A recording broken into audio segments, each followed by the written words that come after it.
let's dive right into what is honestly a fascinating 35-year theological exploration. Welcome to today's Explainer. We're going to be unpacking a deeply researched body of work that takes us from the gritty, everyday reality of the Roman Empire, literally right up to the edge of some ancient, mind-bending cosmology. If you've ever wondered how the physical, tangible manuscripts of the Bible connect to the most profound and sometimes controversial interpretations of its message, well, you are absolutely in the right place. So here's our roadmap for today. 1. Decoding first-century texts. 2. History and the Chosen. 3. The Gnostic Divide. 4. The Cosmic Rescue Mission.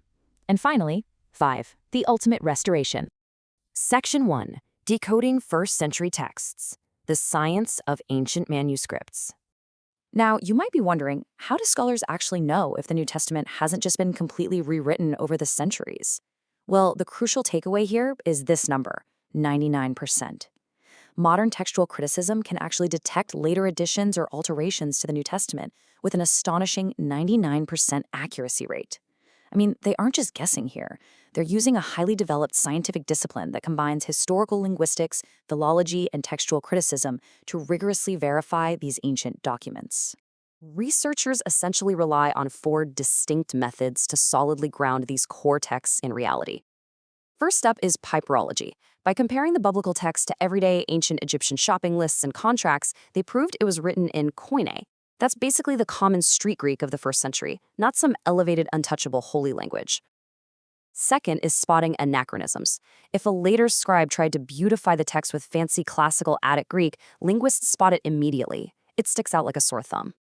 Third is stylometry. This is kind of like finding an author's fingerprint. For example, noticing Mark's rushed, unpolished grammar versus Luke's highly educated style.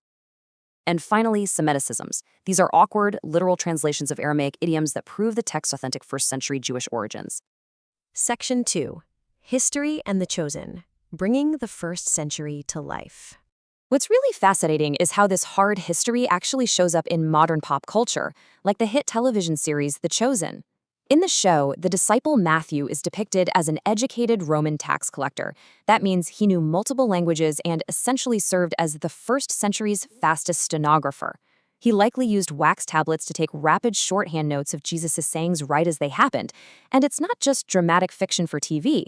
Scholars refer to this as the Q source, a very real early hypothetical collection of quotes that existed before the full narrative Gospels were even written down. So you essentially had 2 entirely different methods of recording history colliding here. On one hand, you have oral tradition. Literacy back then was maybe 3 to 10%, so rabbis literally trained their pupils to be walking tape recorders, perfectly memorizing these rhythmic parables. But on the other hand, you had written records, kept by pragmatic officials rapidly scribbling on wax tablets. The old idea that disciples just waited 40 years to write things down from fading memories, that's kind of outdated now. They were highly likely recording history in real time. Section 3. The Gnostic Divide, a radical theological shift.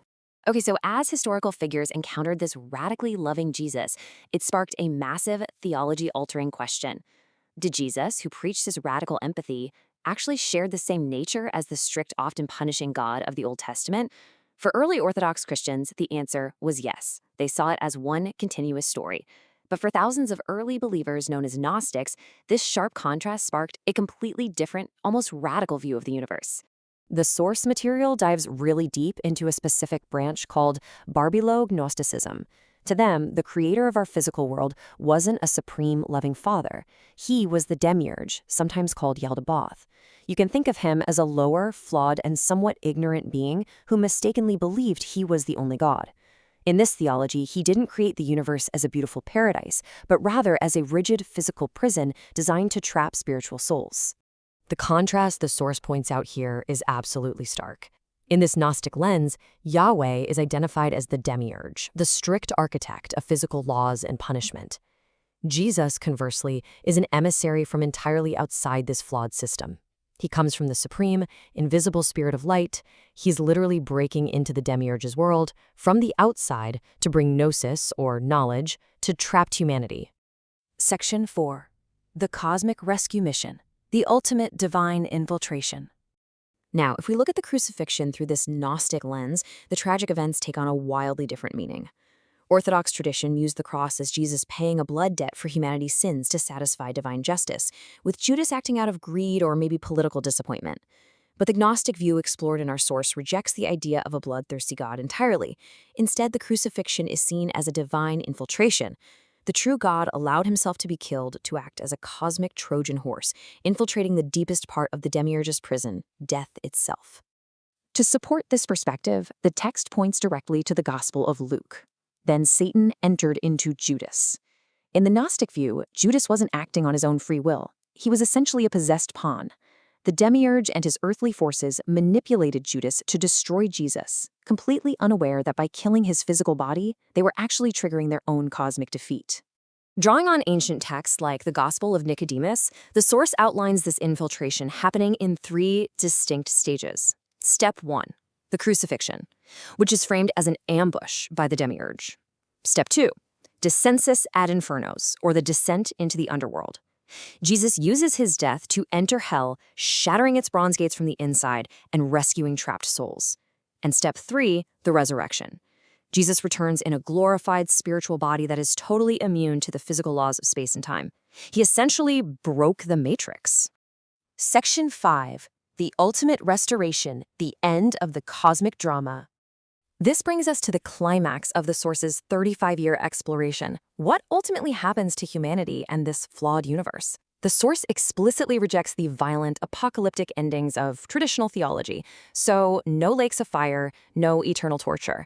Instead, it centers on apokatastasis. It's this ancient, later-banned Christian doctrine of universal restoration that was championed by early thinkers like Origen. It's a vision of infinite cosmic mercy, where absolutely every single soul is ultimately rescued, reconciled, and the material prison simply dissolves peacefully back into the light. And what about the flawed creator himself? The text lands on a truly radical thesis here. The Demiurge's sin was ignorance, not pure malice. He was basically a cosmic accident who didn't choose his tragic fate. Therefore, infinite mercy dictates that even he will eventually be awakened by the true light. He'll realize his error, his ego will dissolve, and he'll be freed rather than punished. In this view, there is no eternal punishment, only an ultimate awakening. I want to leave you with a final thought to ponder. If the ultimate reality of the universe, from the precise Greek written on first-century wax tablets all the way up to the highest cosmic mysteries, is fundamentally about infinite mercy, awakening, and healing, rather than punishment and fear, well, how does that change the way we view our own deepest flaws today? Thanks so much for exploring this amazing source material with me. Keep asking questions and keep learning.